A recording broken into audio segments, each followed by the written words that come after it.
আকাশবাণী শিলচর আঞ্চলিক সংবাদ পড়ছে সৌমিত্র চৌধুরী। মুখ্যমন্ত্রী ডক্টর হিমন্ত বিশ্ব শর্মা জানিয়েছেন যে সমগ্র রাজ্যে আজ থেকে নিযুত মহিনা প্রকল্পের অর্থ বিতরণ প্রক্রিয়া শুরু হবে। রাজ্যের প্রতিটি বিধানসভা কেন্দ্রে অনুষ্ঠিত পৃথক পৃথক সভায় নিযুত মহিনা প্রকল্পের সূচনা করা হবে বলে মুখ্যমন্ত্রী সাংবাদিকদের জানিয়েছেন। মুখ্যমন্ত্রী ডক্টর শর্মা খানাপাড়ার পশু চিকিৎসা মহাবিদ্যালয়ের খেলার মাঠে আজ নিযুত মহিনা প্রকল্পের কেন্দ্রীয় অনুষ্ঠানের সূচনা করবেন। আগামী নভেম্বর মাস পর্যন্ত ছাত্রীরা ব্যাংক অ্যাকাউন্টে সরাসরি এই প্রকল্পের অর্থ লাভ করবে বলেও মুখ্যমন্ত্রী জানিয়েছেন। নিযুত মহিনা প্রকল্প হচ্ছে বাল্য বিবাহের মতো সামাজিক ব্যাধি প্রতিরোধের উদ্দেশ্যে রাজ্য সরকারের গ্রহণ করা একটি অন্যতম পদক্ষেপ। এই প্রকল্পের মাধ্যমে আগামী 3 বছরে 10 লক্ষ ছাত্রীকে অন্তর্ভুক্ত করার লক্ষ্যমাত্রা নির্ধারণ করা হয়েছে। চলতি বছরে এই প্রকল্প বাস্তবায়িত করার লক্ষ্যে রাজ্য সরকার প্রায় 240 কোটি টাকা ব্যয় করবে। নিযুত মহিনা প্রকল্পের অধীনে একাদশ শ্রেণীতে নাম ভর্তি করা প্রতিজন ছাত্রী মাসে 1000 টাকা করে 10 মাসের জন্য মোট 10,000 টাকা করে পাবে। একইভাবে স্নাতক প্রথম বর্ষে নাম ভর্তি করা প্রতিজন ছাত্রীকে রাজ্য সরকার 10 মাসের জন্য প্রতি মাসে 1250 টাকা করে প্রদান করবে। স্নাতকোত্তর পাঠ্যক্রম তথা বিএডে নাম ভর্তি করা প্রতিজন ছাত্রীকে এই প্রকল্পের অধীনে 10 মাসের জন্য প্রতি মাসে 2500 টাকা করে আর্থিক অনুদান প্রদান করা হবে। করিমগঞ্জ জেলায় আজ নিযুত মহিনা প্রকল্পের চেক বিতরণ করা হবে। আজ সকাল 11টায় করিমগঞ্জ জেলা গ্রন্থাগার ভবনে আয়োজিত অনুষ্ঠানে ছাত্রীদের হাতে এই প্রকল্পের চেক তুলে দেওয়া হবে। অনুষ্ঠানে মুখ্য অতিথি হিসেবে করিমগঞ্জের সাংসদ কৃপানাথ মালা উপস্থিত থাকবেন। জাতীয় তদন্তকারী সংস্থা এনআইএ রাজ্যের বিভিন্ন অঞ্চলে অভিযান চালিয়ে উগ্রপন্থী কার্যকলাপের সঙ্গে যুক্ত থাকার অভিযোগে জৈশ-ই মোহাম্মদের 9 জন সদস্যকে গ্রেফতার করেছে। পুলিশ ঘটনার তদন্ত শুরু করেছে। ভারত আন্তর্জাতিক বিজ্ঞান মহোৎসব আগামী 30শে নভেম্বর থেকে তেসরা ডিসেম্বর পর্যন্ত গুয়াহাটিতে অনুষ্ঠিত হবে। বিজ্ঞান ও প্রযুক্তি মন্ত্রক, পৃথিবী বিজ্ঞান মন্ত্রক এবং বিজ্ঞান ভারতীর সহযোগিতায় এই মহোৎসবের আয়োজন করা হচ্ছে।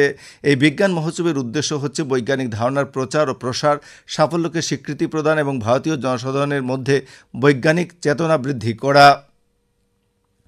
এই উপলক্ষে আয়োজিত একটি সাংবাদিক সম্মেলনে কেন্দ্রীয় মন্ত্রী জিতেন্দ্র সিং জানান যে বিজ্ঞান মহোৎসবে জাতীয় এবং আন্তর্জাতিক বিশেষজ্ঞদের আলোচনা সভা, প্রদর্শনী, প্রতিযোগিতা, কর্মশালা, জ্ঞান বিনিময় কার্যসূচি ইত্যাদি অনুষ্ঠিত হবে। হাইলাকান্দি জেলায় আসন্ন খারিফ মরশুমে 7,000 মেট্রিক টন ধান সংগ্রহ করার লক্ষ্যমাত্রা ধার্য করা হয়েছে। গত শুক্রবার হাইলাকান্দিতে অনুষ্ঠিত অক্টোবর মাসের জেলা উন্নয়ন কমিটির এক সভায় এই তথ্য জানানো হয়। জেলা আয়ুক্ত নিশাগ হিবারে গৌতমের পৌরোহিত্যে আয়োজিত সভায় ধান সংগ্রহ করা সম্পর্কে জনসাধারণের মধ্যে সচেতনতা বৃদ্ধি করার জন্য কৃষি বিভাগকে নির্দেশ দেওয়া হয়েছে। সভায় আরও জানানো হয় যে আগামী 8ই নভেম্বর লালাবাজারের এফসিআই কেন্দ্রের পাশাপাশি বোয়ালিপাড় এবং কাটলিছড়ায়ও ধান ক্রয় কেন্দ্র খোলা হবে। সভায় বিদ্যালয় পরিদর্শককে প্রতি মাসে কম করে 15টি শিক্ষা প্রতিষ্ঠান পরিদর্শন করে প্রশাসনের কাছে প্রতিবেদন জমা দেওয়ার নির্দেশ দেওয়া হয়েছে। গুয়াহাটির আঞ্চলিক আবহাওয়া বিজ্ঞান কেন্দ্র জানিয়েছে যে রাজ্যে আগামী 4 থেকে 5 দিন গুয়াহাটি সহ রাজ্যের বিভিন্ন অঞ্চলে বৃষ্টি হওয়ার সম্ভাবনা রয়েছে।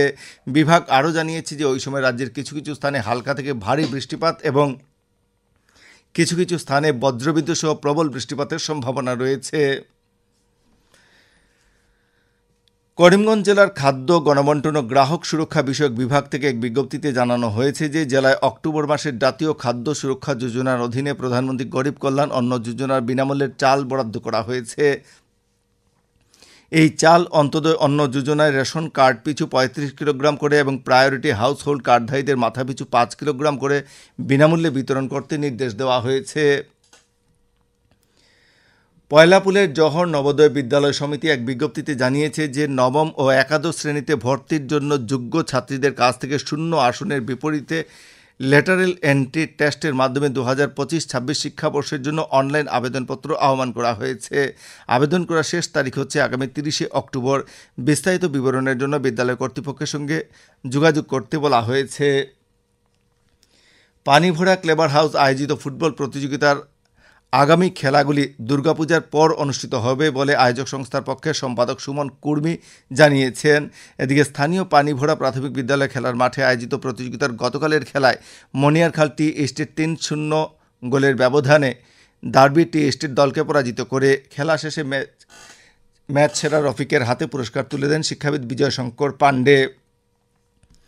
আঞ্চলিক সংবাদ এখনকার মতো শেষ হলো। পরবর্তী আঞ্চলিক সংবাদ রাত 7:45 মিনিটে।